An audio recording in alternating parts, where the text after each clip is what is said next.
प्रश्न क्रमांक 46 में देखते हैं। तो इसमें कहा गया है which of the following is the least desirable in a primary school mathematics classroom. मतलब ये पूछ रहा है इनमें से कम, सबसे कम जो बात है वो कौन सी होगी जो हमारी क्लास को, प्राथमिक स्तर की कक्षाओं को या प्राथमिक स्तर के स्कूल व्यवस्था को प्रभावित नहीं करती है। तो आप हिंदी में देख लें या इंग्लिश में, जैसा भी उचित समझेंगे। गणितीय विचारों को सम्मिलित करती हुई वास्तविक जीवन की परिस्थितियों के साथ संबंध बनाना।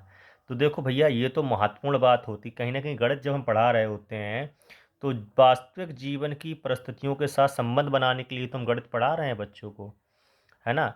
तो बच्चों में ऐसे विचारों को, गणितीय विचारों को शामिल करना है जो वास्तविक जीवन से जुड़े होते हैं या वास्तविक जीवन की समस्याओं को हल करने के लिए हमें कहीं ना कहीं बात को कर रहे हैं। यानी ये बात तो होगी भैया सही, है ना। ये तो मोस्ट इम्पॉर्टेंट बात होगी ना, है ना। मोस्ट कर लिया हमने। अब देखिए, कार पुस्तक से कलन विधि आधारित प्रश्नों को हल करना अभी देखते हैं। फिलहाल के लिए solving algorithm based of question workbook, ये तो बच्चे स्वयं करते हैं। शिक्षक को जो है ये प्रैक्टिस हमें स्कूल में, क्लासरूम में, यानी कक्ष की प्रक्रिया में ये करना इतना महत्वपूर्ण नहीं होता। फिलहाल के लिए अभी इस पर हम करते हैं होल्ड। अब हम देखते हैं कक्षा में समस्या समाधान पर खुली चर्चा को समाकलित करना। बिल्कुल, ये कह रहा है कि कक्ष में जो ओपन डिस्कशन है वो होना चाहिए। ये भी कहीं ना कहीं प्राथमिक स्तर एनसीएफ इस बात को बताया है कि हमें बच्चों में भाषा कौशल के साथ साथ गणितीय समस्याओं को और उन्हें उनके विचारों को खुली मौका देना है, ताकि वो समस्या समाधान पर बातचीत कर सकें और खुल के बातचीत कर सकें और नई नई चीज़ों को खोज सकें। तो समस्या समाधान पे ओपन डिस्कशन मस्ट, बहुत ज़रूरी है। अच्छा, अगला दिखा है encouragement of institute concept in classroom. कक्षा में अंतर्दर्शी अवधारणाओं को प्रस्तुत करना। अंतर्दर्शी अवधारणा का मतलब है कुछ अवधारणाएं बच्चे जब देखते हैं, यही बात कहते हैं स्कीमा का, कि बच्चे के दिमाग में जब कोई अध्ययन करता है तो उसमें स्कीमा बनता है। स्कीमा मतलब अपने पुराने ज्ञान का वो एक संग्रह होता है, डाटा होता है उसके पास, और फिर वो नई चीज़ें सीखता है तो उसमें कुछ तालमेल, कुछ फेर बदलाव करता है। और तालमेल और फेर बदलाव करने के साथ साथ फिर वो उसमें एक अपनी समझ बना लेता है, एक अपनी विधि बना लेता है। तो उसके खुद की अपने अवधारणा जो बनी है उस विषय से एक समझ बनी है, उनको प्रोत्साहित करना चाहिए। ये बात भी कहीं ना कहीं हमारे एफ एस 2023 और फाउंडेशनल स्कूल और एनईपी 2020 इस बात की रिकमेंडेशन करता है, यानी कि ये बात भी मोस्ट इम्पॉर्टेंट है। तो सीधी सी बात है, जो हमने होल्ड किया था हम अब उसी उत्तर के साथ जाएंगे, इसका उत्तर यही हो जाएगा।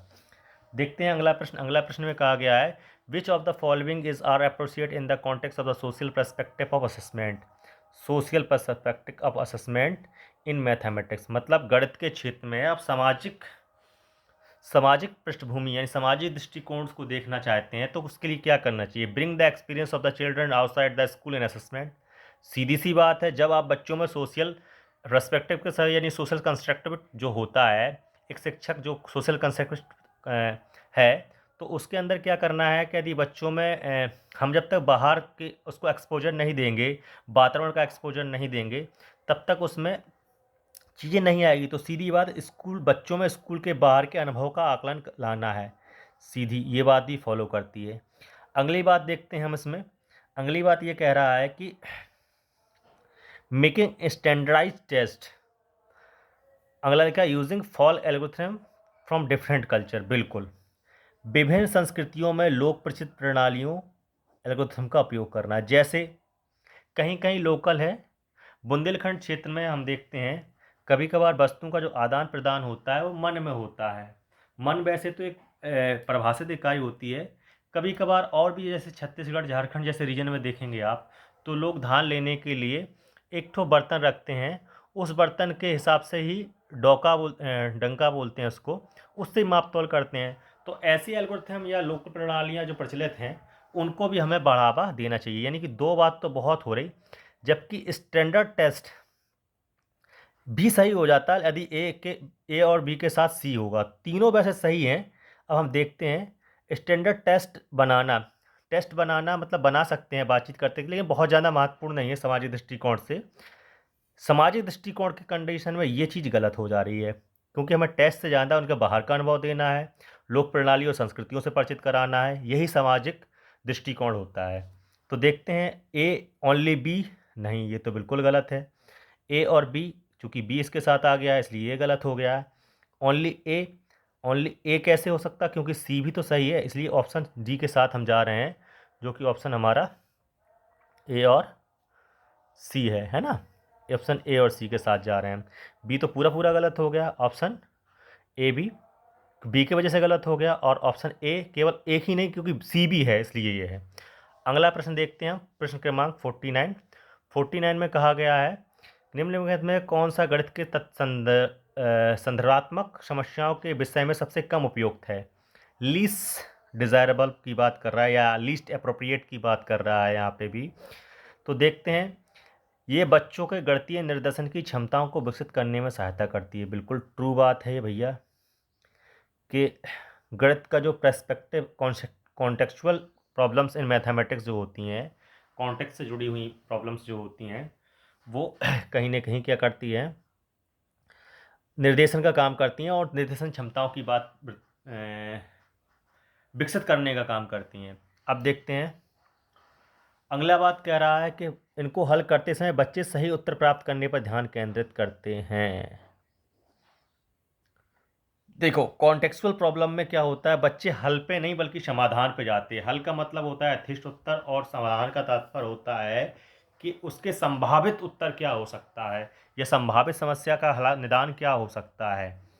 तो यहाँ पे ये बात थोड़ा सा अभी हम होल्ड कर सकते हैं इसको। अगला प्रश्न हम पढ़ते, अगली लाइन पढ़ते हैं। इन्हें कक्षा में हुए हाल के अनुभव जैसे क्षेत्र भ्रमण, कला, विज्ञान और समाज वैज्ञानिक कक्षाओं में चर्चा द्वारा व्युत्पन्न किया जा सकता है। बिल्कुल, हमें यदि कॉन्टेक्चुअल सामग्री लेनी है, कोई सवाल करनी है, जैसे मोहन बाजार गया और बाजार में उसने चमटा खरीदा था, या बाजार तुम गए थे, हम कक्षा कक्षा में पूछते हैं कि बच्चों से दैनिक जीवन से जुड़ी हुई घटना है, तुम बाजार गए थे तो बाजार में तुमने क्या क्या खरीदा था, वो कितने की चीज़ थी, तो उनके अवधारणा से भी हम जोड़ चीज़ों को बता रहे होते हैं। तो कॉन्टेक्स्ट जो होता है वो कहीं ना कहीं हमें सामाजिक पृष्ठभूमि, कला क्षेत्र और सामाजिक चीज़ों पे लेना चाहिए, ताकि ये इंटीग्रेशन कराता है बाद में चल के। अच्छा देखो, अगली बात ये कह रहा है ये बच्चों के जीवन से करीब से संबंधित होता है। बिल्कुल होता है भैया, कॉन्टेक्चुअल जो गणित में हम बात करें वो जीवन से ही संबंधित होना चाहिए। हम पूछ सकते हैं, एक बकरी होती है, उस बकरी का 4 पैर होता है, तो 4 बकरी का कितना पैर होगा, तो बच्चा बता पा रहा होगा कि 4 बकरी का, यदि एक बकरी का 4 पैर होता है, तो वो कहीं ना कहीं इमेजिनेशन कर रहा होगा, जिसकी बात करता है गणित। गणित अमूर्त से मूर्त की ओर ले जाने की, मूर्त से अमूर्त की ओर ले जाने की बात करता है। तो बच्चों को हम वो विजुलाइज कर पा रहा होगा कि हाँ एक बकरी है, 4 हैं, तो उसके पास उसने देखा 2 बकरी हैं तो 8 हो गया, 3 बकरी देखा तो 12 हो गया, ऐसे चौथा बकरी देखा तो उसने कहा 16 पैर हो गया। तो ये कहीं ना कहीं इन सब की बात कर रहा है। तो इसमें जो उत्तर सही उत्तर के बात की बात नहीं करता है, इसलिए इसका ऑप्शन 2 सही हो जाएगा। अब हम देखते हैं प्रश्न क्रमांक 49 के साथ। प्रश्न क्रमांक 49,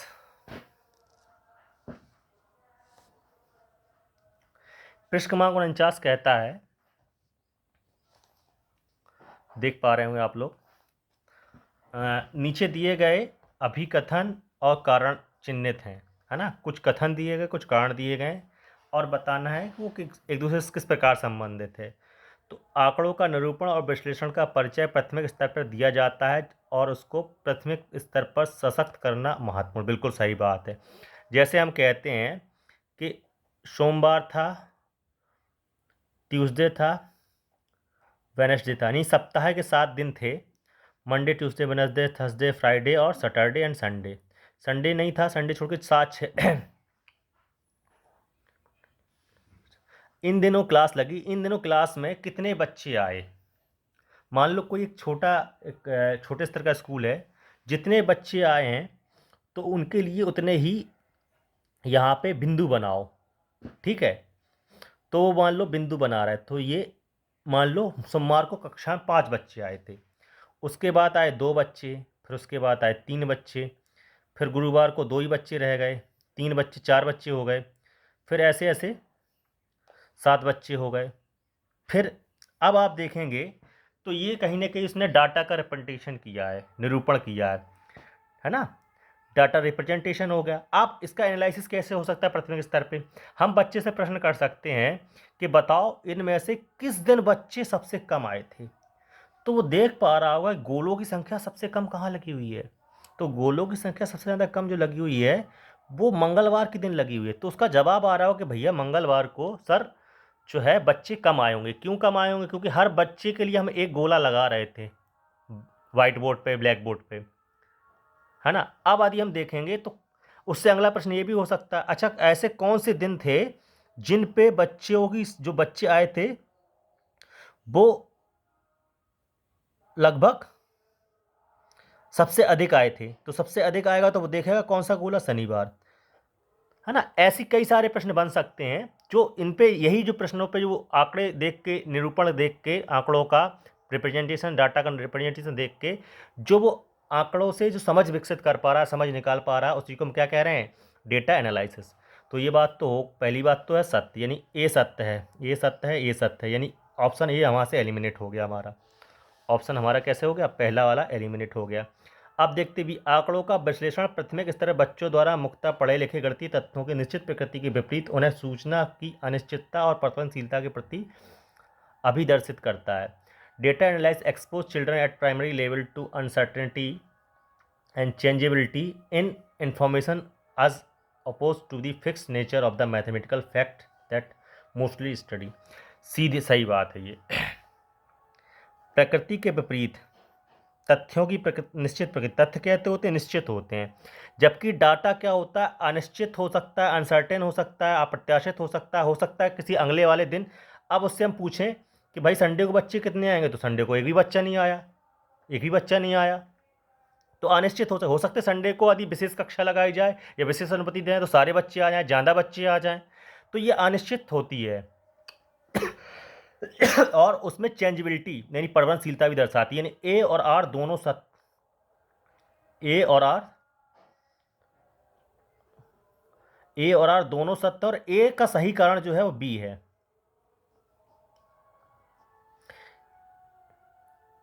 ए और बी दोनों सत्य हैं और ए का सही कारण बी है, यानी ऑप्शन 3 के साथ हम जाएंगे सही। अगला सवाल देखते, सवाल क्रमांक 50 में दिया गया है, एनसीईआरटी की सिफारिश के अनुसार कक्षा 3 के विद्यार्थियों के लिए निम्नलिखित में से कौन से अधिगम प्रतिफल अपेक्षित नहीं है? अधिगम प्रतिफल मतलब लर्निंग आउटकम, एलोस की बात कर रहा है, ये महत्वपूर्ण नहीं है। देखो कक्षा 3 के स्तर में पहली बात कहा गया है कि ये देखो, ये कहीं ना कहीं आपको क्रम दिख रहा है, तो क्रम का तो प्राथमिक स्तर कक्षा 1 से ही बात कर देते हैं, बल्कि हम संख्यापूर्ण अवधारणा प्री नंबर कंसेप्ट में इसकी जिक्र करते हैं एनईपी 2020 और एनसीएफएस एफएस 2023 के अकॉर्डिंग। अब ये आगे देखें कि 12 गेंद हैं और 5 डिब्बों में कितनी गेंद आएंगी, एक एक का नियम। व्यवहारिक जीवन की समस्या भी कहीं ना कहीं कक्षा 2 से लेकर 3 तक के स्तर में हम करना शुरू कर देते हैं, ठीक। और बच्चों को ये भी समझ आ जाती, कहीं ना प्राथमिक स्तर पे ही बात ये समझ आ जाती है कि 15 × 4 और 4 × 15, मतलब हमने उसको कुछ ढेर दिए, ये कुछ ढेर हैं, कुछ बॉल्स हैं, ठीक है, लगभग ये 60 बॉल्स हैं। कितनी बॉल्स हैं? 60 बॉल्स हैं। इन 60 बॉल्स को पहले हमने उससे कहा कि भैया आप एक काम करो, इन बॉलों को 4 बराबर भागों में बांट दो। कितने भागों में बांट दो? 4 बराबर भागों में बांट दो। तो लड़का कहीं ना कहीं ऐसे कुछ ढेर बनाएगा, 4 ढेर बन के आएंगे उसके। तो इन प्रत्येक ढेर में कितनी बॉल्स आएंगी उसकी? 15। अब अगली बार हम कहेंगे कि अब इस बॉल को फिर से डाल दो आप इसमें। अगली बार फिर से आप क्या करें कि आप फिर से ढेर बनाएं, लेकिन इस बार ढेर 4-4 के बनाने। तो जब वो 4-4 का ढेर बनाएगा,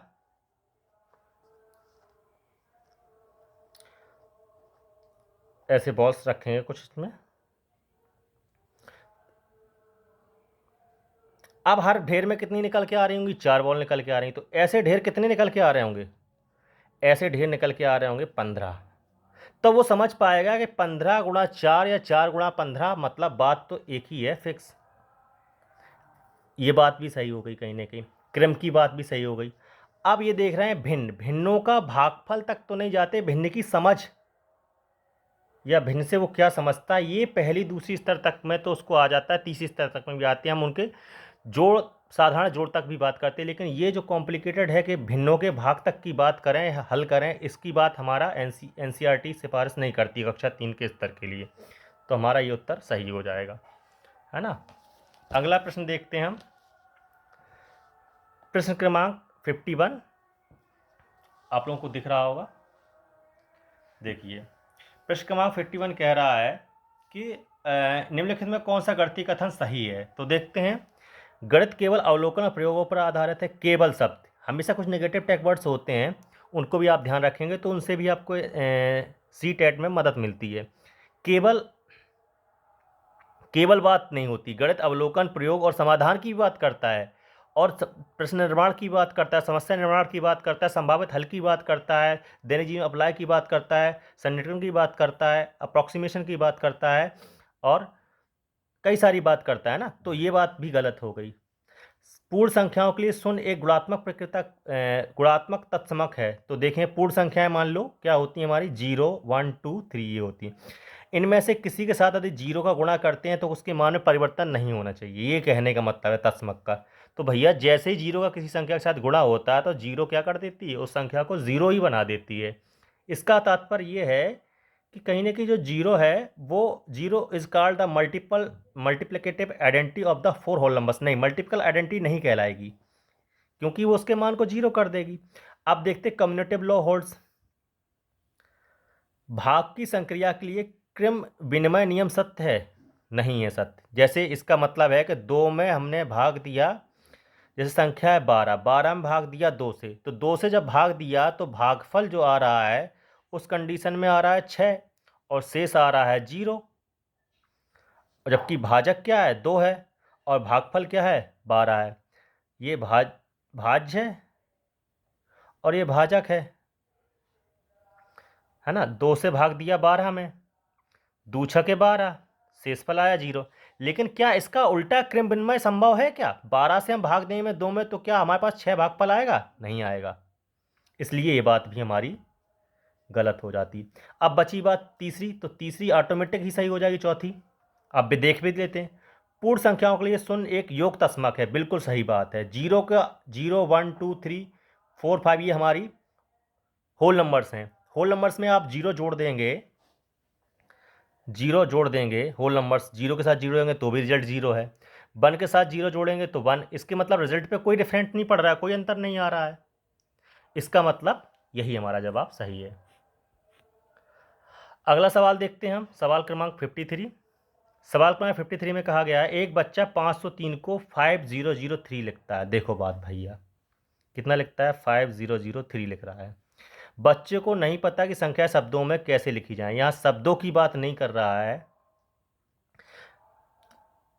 क्योंकि उसको बोला गया है तो शब्दों से अंकों की बात कर रहा है, तो ये बात तो पहली गलत हो गई है।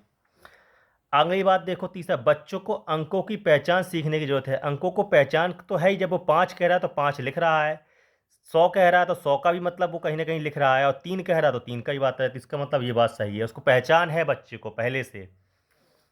अब बच्चे को गिनती सीखने की जरूरत है, तो गिनती तो उसको आ रही है ना, तभी तो वो लिख पा रहा है संख्याओं को, और ये समझ भी बना पा रहा है वो, ये बात भी सही। अब बच्चों का स्थानीय मान की अवधारणा नहीं है। स्थानीय मान की अवधारणा नहीं है क्योंकि वो नहीं जान रहा कि 5003 के बराबर है। वो 503 को लिख रहा है, उसको नहीं पता है कि 5003 में जो इकाइयाँ हैं वो 5003 ही हैं, लेकिन दहाइयाँ कितनी हैं, तो दहाइयाँ तो भैया इसमें 500 हैं। तो ये संख्या जब इसमें 500 दहाइयाँ हैं तो गलत हो जाता है। जबकि 503 को उसको लिखना कैसे चाहिए था, 503 ऐसे, ताकि उसको समझ में आना चाहिए था कि जब शून्य है तो शून्य का इकाई स्थान पे अशून्य अंक है, तो शून्य का धारणा की कोई जरूरत नहीं होती है। यानी यदि वो 503 को कहीं ना कहीं बांटेगा तो पहले जो बंडल बनाएगा, 10-10 के बंडल बनाएगा, तो उसके पास कोई और बंडल 50 बंडल बन रहे होंगे, या 10-10 के 10 बंडल बनाए होंगे तो 5 बंडल बन रहे होंगे सैकड़ा वाले, और 3 इकाइयाँ छूट गई होंगी। तो उसको कहीं ना कहीं स्थानीय मान की समझ नहीं है। प्रश्न क्रमांक 54 के साथ जाएंगे अब हम। प्रश्न क्रमांक 54 हमारा कह रहा है, अकॉर्डिंग टू वॉन हिले development of geometrical thinking which of the following respect level 2। मतलब इनमें से कौन सी जो है बच्चा वॉन हिले के अनुसार ज्यामितीय चिंतन के द्वितीय स्तर पर है। देखते हैं, समझते हैं इस बात को।